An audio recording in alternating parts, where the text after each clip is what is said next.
Hello there. It's good to be with you once again. I hope that you have been able to watch the first recording I made on when wisdom enters into your heart. I did the first recording and I've sent you the second recording, the third recording, and this is about the fourth one. If you did not, just visit www.robertntefon.com/cyber, and that gives you an opportunity to register to receive our teachings. I can guarantee you they will bless your life. You can never be the same after you listen to these messages. Now, when I say you can never be the same, I mean you would have used this information to do something with your life. The main reason for these recordings is not to keep you busy, it's not just to take your time, but it's a deliberate thing done so that we can add value to your life. Now, one of the reasons why many people do not want to listen to the message, the gospel of the kingdom, is that they have been told that God does wicked things, that God can put you through sufferings, that God can send you into this world just to torture you and put you through all kinds of suffering. And where do we get that example from? The basis is from the story of Job, and then other things, and even the comments that Job made in his desperation and ignorance. Many are using it today. For example, you stand at the grave side of your loved ones. I mean, like I stood beside my mom's graveside, and then you hear a preacher tell you, the Lord gives, the Lord take it away. Now, I don't know if you understand what that means. That creates a picture in your mind of a God who gives you something good in your life and then takes it away. Now, I want to say that clearly here, that Job made most of the comments he made in the midst of his confusion, in the midst of his pressure. He didn't know any better. So you cannot use his statement that he made in the midst of his confusion and use that as a doctrine. You cannot base your faith on that. But if you read the Bible, if you study the Bible very well, you will see where it talks about the thoughts that God has towards us. It says, I know the thoughts I think towards you, thoughts of good, not of evil, to give you an expected end. Now, that is to help you understand that many of us have been taught the wrong things, have been told about God, and are given the wrong image of who God is. We've misrepresented God, we've quoted things, traditions, cult and occultic practices, and then use that as a basis to get people to walk with God. And many people would rather be honest with themselves. If that's the way God is, I don't want him. Now, that is to tell you one of the major missions that we have in this place is to help you know the mind of the Father and life as it should be. If you know the heart of the Father, if you know the heart of the Father and life as it should be, then it's easy to make the right choice. Making the right choice becomes an easy one. So let me read you this passage. It says in Matthew chapter 6, verse 21, says, for where your treasure is, there will your heart be. Now we've quarreled, we've talked, we've read materials about love, and many people don't even know what love is. Many lives are gone, songs, many rock stars, many reggae stars, name them, sing about love. There are volumes of books written about love, but the question is, what is love? And that is one question that most people are not able to answer. Now, I can bet that the next generation will still come and try to find out what is love. And a child was asked, or a teenager, how can you define love? And here the definition.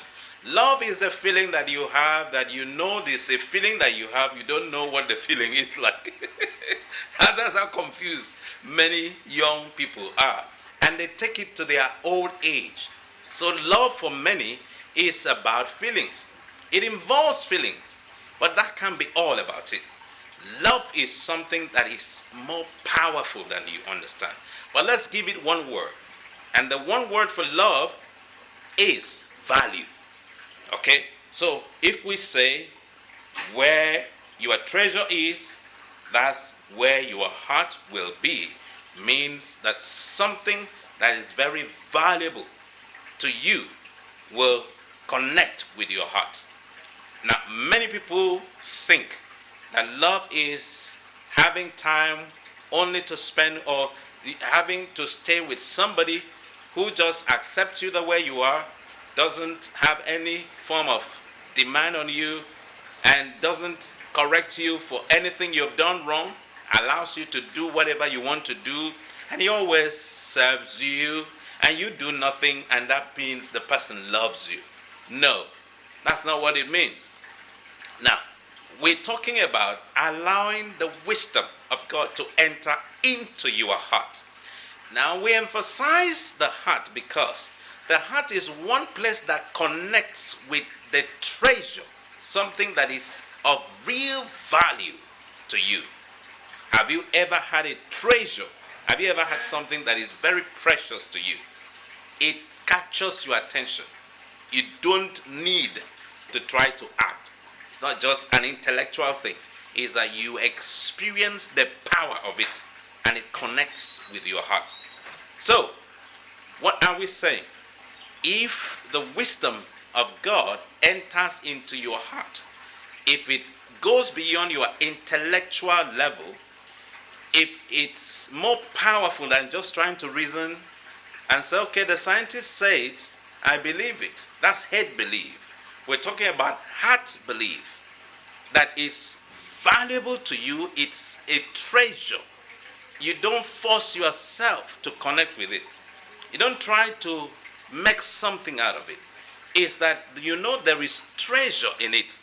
The wisdom of God has to be more precious to you than what is valuable, as much as refined gold, as the rubies, and the rest of the precious stones. Wisdom has to be so valuable to you. You have to love wisdom. When you love wisdom, it's not difficult to have it in your heart.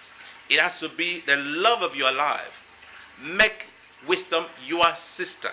Make wisdom your companion. Make wisdom the wisdom of God. Make wisdom to be the center of your being. And when you do that, time comes that you don't even think, but you just discover that you respond to things by the dictates of the wisdom. Why?